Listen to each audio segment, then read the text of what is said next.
Pertama-tama, kalian pasti bertanya, apa sih itu data warehouse? Nah, data warehouse merupakan sistem yang mengumpulkan data dari berbagai sumber dalam suatu organisasi untuk pelaporan dan analisis. Fungsi dari data warehouse yaitu pertama, data warehouse mampu memudahkan para pelaku bisnis untuk mendapatkan akses cepat akan data esensial dari sebuah sumber yang menampung berbagai informasi spesifik dalam satu tempat.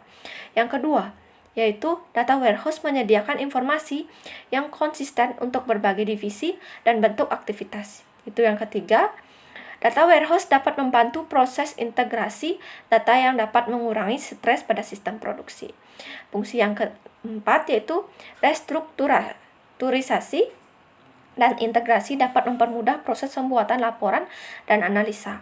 Yang kelima, yaitu data warehouse mampu membuat pengguna dapat mengakses data penting dari berbagai sumber melalui satu tempat. Yang keenam, yaitu data warehouse menyimpan data dalam jumlah besar, begitu juga data-data lama dari berbagai tahun. Di sini saya akan menjelaskan kelebihan dan kekurangan data warehouse. Yang pertama yaitu untuk kelebihan data warehouse, yaitu satu, memiliki aturan transformasi untuk memvalidasi dan mengkonsolidasi data dari OLTP ke data warehouse. Yang kedua yaitu data terorganisir dengan baik untuk query analisis dan sebagai bahan yang baik untuk proses transaksi. Yang ketiga yaitu perbedaan struktur data yang banyak macamnya dari sumber yang berbeda dapat diatasi. Yang keempat yaitu masalah keamanan dan kinerja dapat dipecahkan tanpa perlu mengubah sistem produksi.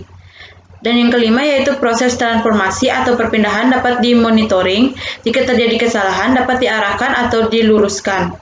Yang keenam yaitu informasi yang disimpan dalam data warehouse. Jadi ketika OLTP data sumbernya hilang, informasi yang diolah tetap terjaga dalam suatu data warehouse.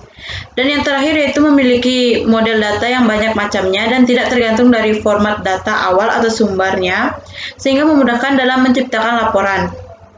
Selanjutnya yaitu kekurangan data warehouse, yaitu satu, data warehouse bukan merupakan lingkungan yang cocok untuk data yang tidak terstruktur. Yang kedua yaitu semakin lama dipelihara, semakin besar biaya untuk merawat sebuah data warehouse. Yang ketiga yaitu data warehouse dapat menjadi ketinggalan dari data terbaru yang relatif cepat karena data yang digunakan di data warehouse tidak diupdate secara cepat, sehingga data yang ada tidak optimal. Dan yang terakhir yaitu data perlu diekstrak atau diubah atau ETL dan di-load ke data warehouse sehingga membutuhkan tenggang waktu untuk memindahkannya. Baik, kali ini saya akan menjelaskan mengenai arsitektur data warehouse. Nah, arsitektur data warehouse ini memiliki tiga jenis data. Yang pertama adalah data warehouse basic architecture, di mana konsep basic architecture adalah konsep dasar yang diperkenalkan oleh Oracle, di mana pada arsitektur ini memiliki tiga bagian di dalamnya, yaitu sumber data, tempat data disimpan, dan pengguna. Dan yang kedua adalah data warehouse staging area architecture, yaitu konsep staging area architecture adalah penambahan staging area untuk menampung data-data dari sumber data transaksional sebelum dilanjutkan ke warehouse, yang dimana pada warehouse akan dilakukan pemilahan data yang sesuai dengan topik atau kebutuhan. Dan yang ketiga adalah data warehouse staging area dan data mart architecture. Konsep penambahan data mart architecture adalah penambahan data mart untuk dikombinasikan dengan staging area. Implementasi konsep ini adalah dalam unit-unit dalam satu bidang yang berada dalam satu perusahaan yang memiliki data terintegrasi dengan pusat, sehingga setiap unit memiliki data mart yang berbeda sesuai dengan kebutuhan. Nah, di sini saya akan menjelaskan yaitu contoh data warehouse. Nah, yang pertama ini terdapat Amazon Redshift.